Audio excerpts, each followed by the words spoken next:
Okay, we call this texture fishbone. There is some shading, so it's dimensional, and there are things that go over and under. So I'm just going to mark off my corners here. You don't have to do that. I'm just showing myself where my workspace is so I don't go off screen. All right, you know what a 90-degree angle looks like? You want to do 90-degree angles as close as possible. So set like an L, and then you do another L, and another L, and another L. And it's okay if some of them are a little obtuse, meaning a little bit bigger than 90. But here's what you don't want. Let me finish what I do want. So this is what I do want. You can see it about the size of my thumb, the thickness of my thumb, right? So don't make it super long. Although if you're struggling, try to do it big, and then you can try doing it smaller. Just so you know, I'm sorry I didn't show you what it's going to look like. Here's what we're doing, and we're going to call it fishbone, and I'll tell you why. If you do it larger, you'll need to add, this is larger, you'll need to add some design in the empty space. See the empty space? If you do it smaller, like in here, you won't need to. So, back to the fish bone texture. Here's what you don't want to do. This is what you want. This is what you don't want. Way up high, skinny, little mountainy, peaky shark teeth. That's not what we're doing. We're doing like a right angle, maybe a slightly obtuse or bigger than 90-degree angle to start with.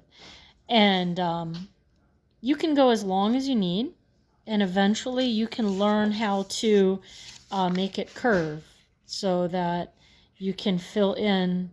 That was a little sharp and pointy. So I'm going to do one curved. You might not want to do your first one curved. So I'll show you how to do one straight, and then I'll show you how to do one curved. Okay, so that zigzag is the first part. Remember 90-degree angles. Then, at the peak, you want to do a line that kind of curves slightly, but is less than half the space here.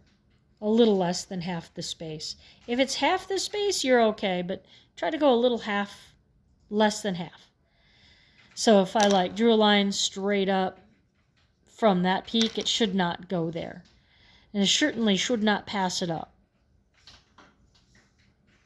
All right, so that's the second step. The next step is at the end, you curve back, again, a little less than halfway. So if I were to draw a line straight down, it shouldn't, from the center peak, it shouldn't be more than half, for sure. If it's half, that's okay, but don't go more than halfway. So, this would be wrong. We aren't doing that, because we got to leave a space for something else. Now, this is why I call it fishbone. It's not that the final, see how I did the last one there? This, to me, looks a little bit like a spine or a fishbone. When it's done, let me show it to you a little closer. When it's done, it looks kind of like intertwined chain.